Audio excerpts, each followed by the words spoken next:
Good morning po mga guys. Ayan po. Andito po kami sa loob ng covered court ng Capitol, Katarungan po. Dito po sa Barangay Dalakit. Ayan po.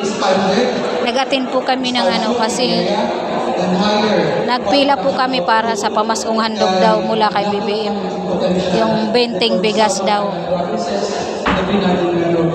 May tanong ko lang po sa inyo mga guys. Akala ko ba ganun po ba ang ang pamasko?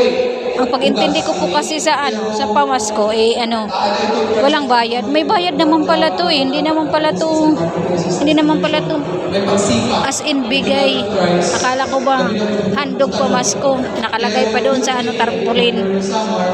Mula daw kay BBM. Akala ko ba pamasko walang bayad. Meron palang bayad kasi ang ang 10 kilo 200 kasi 20 daw bawat kilo. Ganun pala yun. Ang pag-intindi ko kasi mula nung ako'y pinanganak, akala ko ba ang pamaskong handog walang bayad. Ngayon ko lang to narinig. Bakit ganun po sila? Ayan ang daming tao. Tapos nagpalista lang po kami, pinalista lang muna. Tapos nagkaroon pa ng programa, yun po nagsasalita. Meron po doon nagsasalita.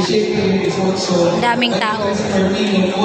Bago pala maibigay yung tinatawag nila pamaskong handog, magugutom pa muna. Kasi pinapila kami para magpalista. Akala ko ba pagkatapos magpalista, bigay kagad. Hindi naman pala. Ayun po, dami. Bakit ganun? Daming tao.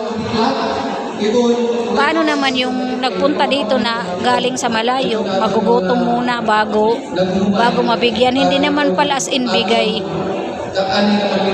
Kung di pinagkakapirahan pala nila ang tao. Bakit ganun? Akala ko ba bigay? Akala ko ba para sa to? Para sa mahirap? Hindi naman pala eh. Bakit ganun? Pinagkakapirahan pala nila eh. Ayan po. Daming nagpalista.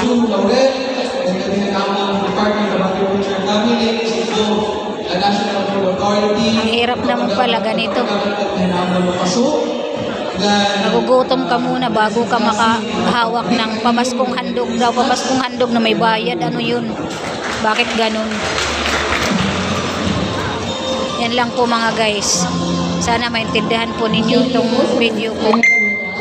This time, you will be entertained by an information number from the Department of Agriculture. Pasupport naman po ng aking munting channel. The Amateurs. Nimpa TV. At sa aming pong founder, Kuya Bal Santos Matubang. Pasupport naman po. Ate Edna at Kuya Rab. At sa aming pong Ambassador, Joey the Great. Pasupport naman po. Sana wag po kayong magkasawang sumuporta sa amin.